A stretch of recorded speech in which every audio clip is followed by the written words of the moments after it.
আসসালামু আলাইকুম, আমন্ত্রণ জানাচ্ছি বাংলাদেশের সংবাদে, সঙ্গে আছি নাহিদ জামান সোমা। শুরুতেই বিআরবি কেবল সংবাদ শিরোনাম। বনানীতে টাওয়ারে আগুনে 25 জনের মৃত্যু, উদ্ধার অভিযান সমাপ্ত। জাতীয় কমিশন চান ডক্টর কামাল, দায়ীদের বিরুদ্ধে কঠোর হুঁশিয়ারি গণপূর্তমন্ত্রী। বনানী অগ্নিকাণ্ডের ঘটনায় আহত 13 জন রাজধানীর 2টি হাসপাতালে চিকিৎসাধীন। প্রাণ হারানো 4 জনের দাফন সম্পন্ন নারায়ণগঞ্জ, পাবনা ও দিনাজপুরে। টাঙ্গাইলে 12টি উপজেলা আর পটুয়াখালীর 7টিতে নির্বাচন রবিবার। প্রচারণায় সরগরম প্রতিটি এলাকা। সুষ্ঠু পরিবেশে ভোট দিতে চান ভোটাররা। দেখছিলেন বিআরবি কেবল সংবাদ শিরোনাম। এবারে পুরো সংবাদ। রাজধানীর বনানীর এফা টাওয়ারে অগ্নিকাণ্ডে এক শ্রীলঙ্কান সহ 25 জন মারা গেছে বলে জানিয়েছেন Dhaka metropolitan police commissioner Asaduzzaman Mia. দ্বিতীয় দিনে এসে ভবনটিতে উদ্ধার অভিযান সমাপ্ত ঘোষণা করেছে ফায়ার সার্ভিস। দুর্ঘটনাস্থল পরিদর্শন করে ডক্টর কামাল হোসেন রাজধানীর ঝুঁকিপূর্ণ ভবনগুলো চিহ্নিত করতে জাতীয় কমিশন গঠনের দাবি জানিয়েছেন। গৃহায়ন এবং গণপূর্তমন্ত্রী শ.ম. রেজাউল করিম বলেছেন, তদন্তে প্রমাণ পেলে ভবন মালিকের বিরুদ্ধে হত্যা মামলা করা হবে। রাজধানীর বনানীর এফা টাওয়ারে অগ্নিকাণ্ডের ঘটনায় দ্বিতীয় দিন শুক্রবার সকালেও উদ্ধার অভিযান অব্যাহত রাখে ফায়ার সার্ভিস। এ সময় আইনশৃঙ্খলা বাহিনীর অন্যান্য সংস্থাও তাদের সহায়তা করে। তবে দুর্ঘটনাস্থল থেকে কোনো লাশের সন্ধান না পাওয়ায় শুক্রবার দুপুরে উদ্ধার অভিযান সমাপ্ত ঘোষণা করে ফায়ার সার্ভিস। পুলিশ জানায়, নিখোঁজ বলে এখনো কেউ কোনো অভিযোগ করেনি। ফায়ার ব্রিগেডের সর্বশেষ তথ্য অনুযায়ী এটি 25-এ দাঁড়িয়েছে। অভিযোগ প্রাপ্তি সাপেক্ষে এবং তদন্ত রিপোর্ট প্রাপ্তি সাপেক্ষে যে ধারার অপরাধ সেই ধারাই মামলা হবে। যারা যারা অপরাধী তথ্য প্রমাণের ভিত্তিতে সকলকে বিচারা হবে। ভবনের মালিককে আইডেন্টিফাই করা হয়েছে, এখানে একটা সোসাইটি আছে তাদের আইডেন্টিফাই করা হয়েছে, এই ভবনে কাদের অফিস আছে সেটা everything, all information is in our hand. দুর্ঘটনাস্থল দেখতে আসেন গণফোরাম সভাপতি ডক্টর কামাল হোসেন। রাজধানীর ঝুঁকিপূর্ণ ভবন চিহ্নিত করে জাতীয় কমিশন গঠনের দাবি জানান তিনি। কিভাবে আগুন লাগলো, কোন তলা থেকে শুরু হলো, কিভাবে ছড়ালো, এত দ্রুত কিভাবে ছড়ালো, এখানে তো জাতীয় তদন্ত হওয়ার কথা। আমি বিশ্বাস করি সরকারও একটা তদন্ত কমিটি গঠন করবে, কিন্তু যেন তেনভাবে তদন্ত করলে চলবে না। গৃহায়ন ও গণপূর্তমন্ত্রী শ.ম. রেজাউল করিম অগ্নিদগ্ধ ভবন দেখতে এসে বলেন, ভবনটির নিয়ম না মেনে 18 তলার পরিবর্তে 22 তলা করা হয়েছে। দায়ীদের বিরুদ্ধে ব্যবস্থা নেওয়া হবে। এটা তাদের দুর্ঘটনায় মৃত্যু না, এটা এখানের যারা মালিক, ডেভেলপার এবং যদি অন্যরা জড়িত থাকে তাদের গাফিলতির কারণে এটা হত্যাকাণ্ড। এটা হত্যার দায়ে প্রয়োজনে তাদের বিরুদ্ধে আমরা ফৌজদারি মামলাও করব। উত্তরের মেয়র আতিকুল ইসলাম জানান, শিগগিরই নিয়ম না মানা উঁচু সবগুলো ভবনের বিরুদ্ধে অভিযানে নামবেন তারা। গণস্বার্থে একটি নোটিশ দিচ্ছি আমরা সকলকে, যে প্রত্যেকের ফায়ার সেফটি, বিল্ডিং সেফটির জন্য যা যা কাগজপত্র সব রেডি করতে। আমি ইমিডিয়েটলি নোটিশ দেওয়ার পরপরই কিন্তু আমরা আবার ম্যাজিস্ট্রেট পাঠাবো। এফার টাওয়ার ঘিরে আজও ছিল উৎসুক মানুষের ভিড়। 2008 সালে প্রথম বনানীর এই এফার টাওয়ারে অগ্নিকাণ্ডের ঘটনা ঘটেছিল। তদন্তে বেরিয়েছিল অগ্নি নির্বাপন ব্যবস্থা না থাকাই আগুন লাগার কারণ। এবারও আগুন লাগার পেছনে অগ্নি নির্বাপন ব্যবস্থা না থাকাটা অন্যতম প্রধান কারণ বলে মনে করছেন সংশ্লিষ্টরা। প্রথম অগ্নিকাণ্ডের পর যদি ব্যবস্থা নেওয়া যেত তাহলে কি এই 25টি তরতাজা প্রাণ ঝরতে হতো, এমন প্রশ্ন এখন অনেকেরই। জিয়া খান, বাংলা ভিশন, ঢাকা। এদিকে বনানী অগ্নিকাণ্ডের ঘটনায় আহত 7 জনকে কুর্মিটোলা জেনারেল হাসপাতালে এবং 6 জনকে ঢাকা মেডিকেল কলেজ হাসপাতালে রাখা হয়েছে। এদিকে আহতদের দেখতে গিয়ে জাতীয় পার্টির প্রেসিডিয়াম সদস্য জি.এম. কাদের বলেন, অনিয়ম করে বিল্ডিং বানানোর বিষয়টি সরকারের যাদের দেখার কথা তাদের গাফিলতি রয়েছে। তদন্ত করে তাদের জবাবদিহিতার আওতায় আনা উচিত। বনানী অগ্নিকাণ্ডের ঘটনায় নিহতদের মরদেহ শুক্রবার দিবাগত রাত থেকে স্বজনদের কাছে হস্তান্তর করা শুরু হয়। কুর্মিটোলা জেনারেল হাসপাতালে 8 জন চিকিৎসাধীন ছিলেন। এর মধ্যে একজনকে পাঠানো হয় ঢাকা মেডিকেল কলেজ হাসপাতালের বার্ন ইউনিটে, আর ঢাকা মেডিকেল কলেজ হাসপাতালে চিকিৎসাধীন রয়েছেন 6 জন। তবে তাদের অবস্থা আশঙ্কাজনক নয় বলে জানিয়েছেন চিকিৎসক। প্রত্যেকেরই একটু শ্বাসকষ্ট আছে, কিন্তু আমার মনে হয় যেগুলো মেডিসিন যারা দেওয়া হচ্ছে এতে ঠিক হয়ে যাবে। এদিকে হাসপাতালে আহতদের দেখতে যান জাতীয় পার্টির প্রেসিডিয়াম সদস্য জি.এম. কাদের। পরে সাংবাদিকদের তিনি জানান, ঢাকা শহরের উঁচু ভবনগুলো কতটা ঝুঁকিপূর্ণ বনানীর অগ্নিকাণ্ডের ঘটনা সবাইকে চোখে আঙুল দিয়ে দেখিয়ে দিয়েছে। না, গাফিলতি তো বটেই। যারা দায়িত্বে ছিলেন তারা দায়িত্ব যথাযথভাবে পালন করলে এতগুলো মানুষ এভাবে প্রাণ হারাতো না। কে কতটুকু ব্যর্থ হলো এবং সেই ব্যর্থতার দায় তো কতটুকু তাদেরকে নিতে হবে যেটা আইনগতভাবেই সিদ্ধান্তটা নেওয়া উচিত। দীপন দেওয়ান, বাংলা ভিশন, ঢাকা। এদিকে গোপালগঞ্জের মুকসুদপুরে অগ্নিকাণ্ডে 9টি দোকান পুড়ে অন্তত 50 লাখ টাকার ক্ষতি হয়েছে। ভোরে মুকসুদপুর উপজেলার বাটিকামারি বাজারে এই দুর্ঘটনা ঘটে। মুকসুদপুর ফায়ার সার্ভিস জানায়, ভোর 6:45টার দিকে ওই বাজারের একটি কাপড়ের দোকানের বিদ্যুতের শর্ট সার্কিট থেকে আগুন লাগে। পরে তা আশপাশের দোকানগুলোতে ছড়িয়ে যায়। খবর পেয়ে মুকসুদপুর এবং ফরিদপুরের ভাঙা ফায়ার সার্ভিসের 3টি ইউনিট ঘটনাস্থলে গিয়ে 1 ঘন্টার চেষ্টায় আগুন নিয়ন্ত্রণে আনে। এরই মধ্যে 9টি দোকান পুড়ে 50 লাখ টাকার ক্ষতি হয়েছে বলে প্রাথমিকভাবে ধারণা করা হচ্ছে। ফায়ার সার্ভিস আগুনের হাত থেকে বাজারের অন্তত 1.5 কোটি টাকার সম্পদ রক্ষা করেছে বলে জানিয়েছে। এই পর্যায়ে নিচ্ছি সিবিসি টাইল সংবাদ বিরতি। সঙ্গেই থাকুন, ফিরে এসে আরও যা থাকছে। খাগড়াছড়িতে প্রতিপক্ষের হামলায় কালীবন্ধু ত্রিপুরার নামে এক ইউপি মেম্বার নিহত।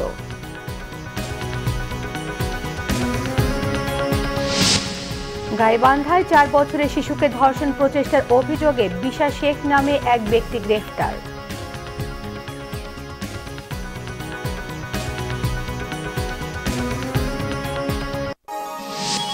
আপনারা দেখছেন বাংলা ভিশন সংবাদ। আবারও স্বাগত জানাচ্ছি বাংলা ভিশন সংবাদে। রাজধানীর বনানীর অগ্নিকাণ্ডে প্রাণ হারানো 4 জনের মৃতদেহ পরিবারের কাছে হস্তান্তর করা হয়েছে। মরদেহগুলো নেওয়া হয়েছে তাদের গ্রামের বাড়িতে, দাফন করা হয়েছে পারিবারিক কবরস্থানে। রাজধানীর চুরিহাট্টার অগ্নিকাণ্ডের রেশ কাটতে না কাটতেই বৃহস্পতিবার আবারও ভয়াবহ অগ্নিকাণ্ডের ঘটনা ঘটল বনানীর এফআর টাওয়ারে। অগ্নিকাণ্ডে প্রাণ হারানো আমির হোসেন রাব্বির গ্রামের বাড়ি পাবনার সাথিয়ার চরপাড়ায়। একমাত্র সন্তানকে হারিয়ে এখন দিশেহারা তার পরিবার।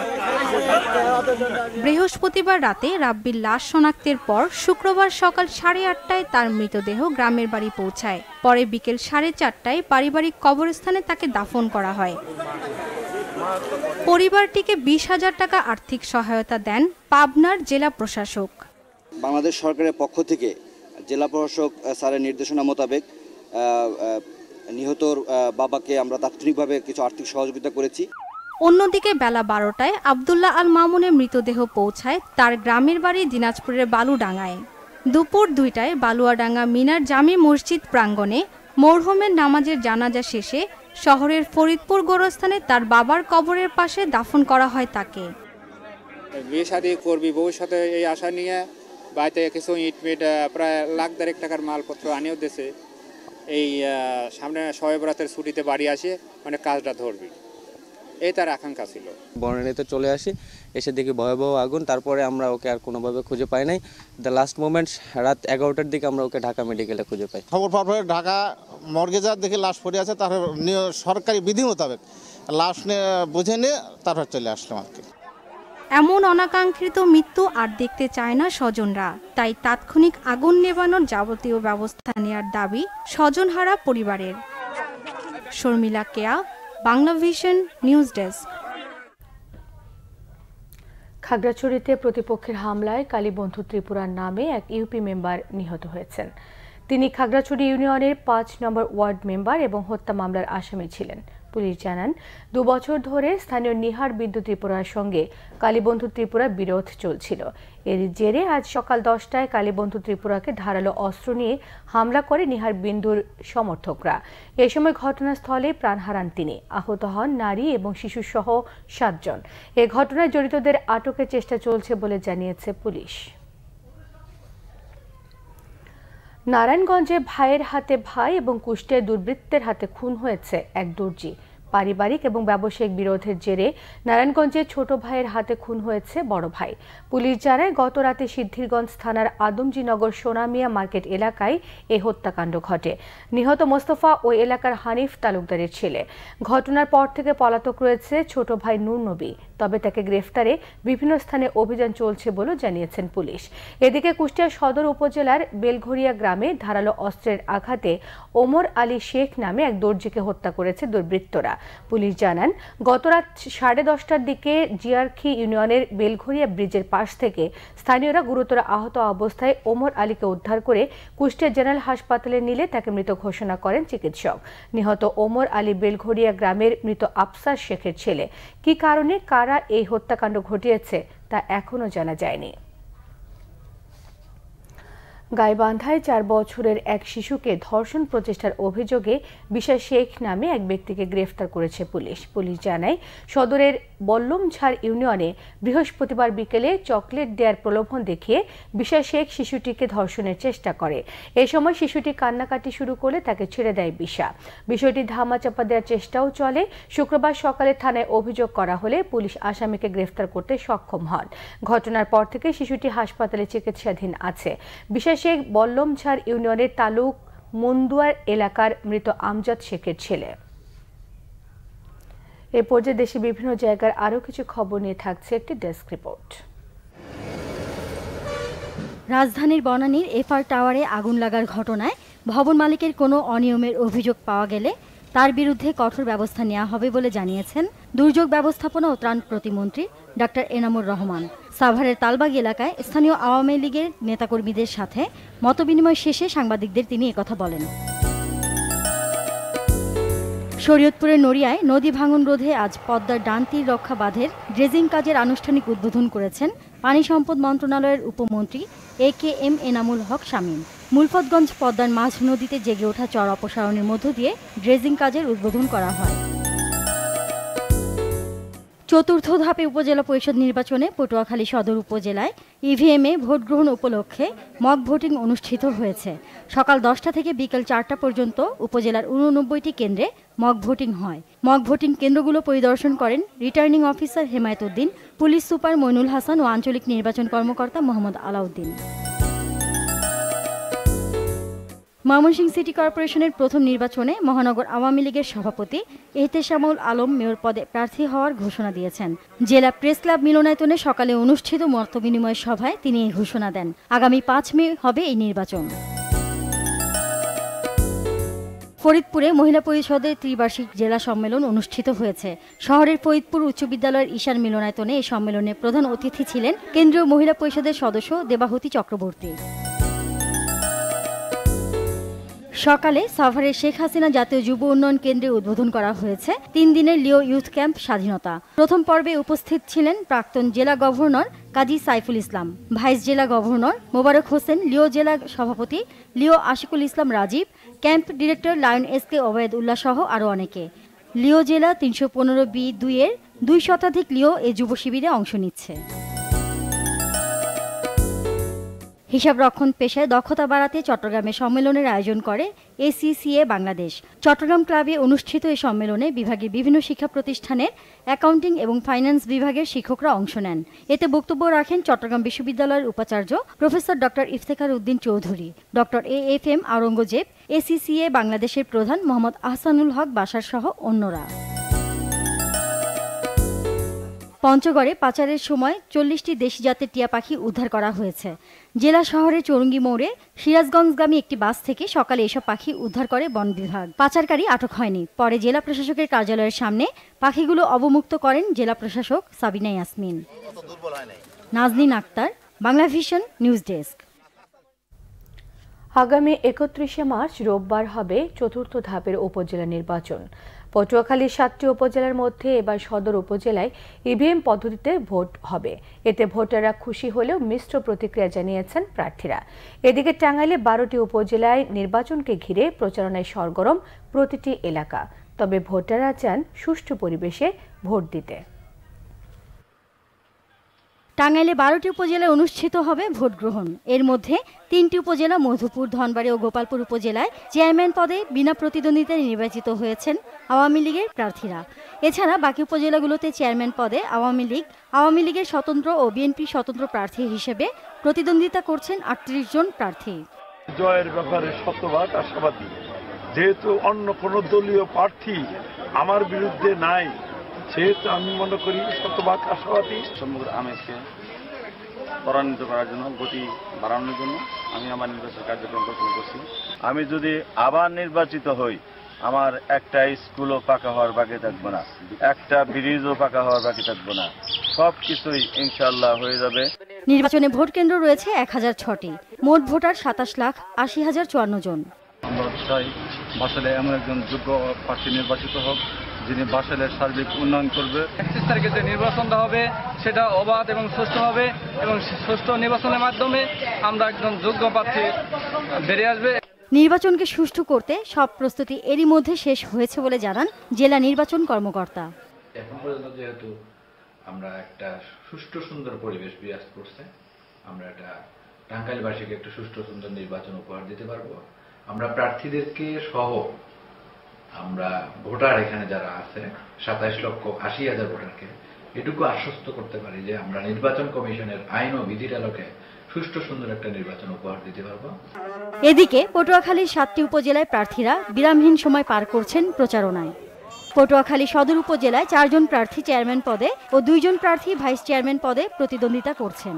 যাদের ইভিএম সম্পর্কে ধারণা নেই তাদের মধ্যে কিছুটা সংশয় রয়েছে যে নির্বাচনের সময় যথাযথভাবে ভোট দিতে পারবে কিনা। যদি নির্বাচন কমিশন বা নির্বাচন সংশ্লিষ্ট কর্মকর্তারা মানুষের মাধ্যমে মানুষকে উৎসাহ দিতে পারে এবং ভোট কিভাবে দিবে সেইটা যদি তারা ট্রেনিংয়ের পর্যাপ্ত ব্যবস্থা করে তাহলে মনে হয় সমস্যা হবে না। এবার সদর উপজেলায় প্রায় 2.5 লাখ ভোটার ইভিএম পদ্ধতিতে ভোট দেওয়ার সুযোগ পাচ্ছেন। ইভিএমে কিভাবে ভোট দেব এটা এজন্য তারা কেন্দ্রমুখী নাও হতে পারে, তবে আমি মনে করি তাদেরকে যদি প্রপার প্রশিক্ষণের ব্যবস্থা করা হয় তাহলে তারা কেন্দ্রমুখী হবে। তবে নতুন পদ্ধতি হিসেবে ভোটারদের বিভিন্ন প্রশিক্ষণের ব্যবস্থা সম্পন্ন করেছে জেলা নির্বাচন অফিস। প্রতিটা কেন্দ্রে একটি মক ভোটিং অনুষ্ঠিত হবে যাতে ভোটাররা বুঝতে পারেন, সহজেই ভোট দিতে পারেন কিভাবে ইভিএম মেশিনে ভোট প্রদান করতে। এদিকে নির্বাচন কমিশনের দাবি ইভিএম ব্যবহার নিজের ভোট নিজে দেয়া সহ স্বল্প সময়ে ভোটের ফলাফল পাওয়ার অন্যতম উপায়। কেউ যদি মনে করে, যেহেতু অনেকের মনের মধ্যে একটা ভীতি আছে যে রাত্রিবেলায় ভোট দেওয়া হয়ে যায়, এই মেশিনটা সকাল নির্ধারিত সময় সকাল 8টা বানানো হচ্ছে, এর আগে শুরুই হবে না। তবে সুষ্ঠু ও নিরাপদ পরিবেশে ভোট দিতে চান ভোটাররা। Nazneen Akter, Bangla Vision news desk. এই ছিল এখনকার মতো। পরের সংবাদ সন্ধ্যে 7:30টায়। 6টায় রয়েছে নিউজ টপ 10 দেখার আমন্ত্রণ রইল। এতক্ষণ সঙ্গে থাকায় সবাইকে ধন্যবাদ।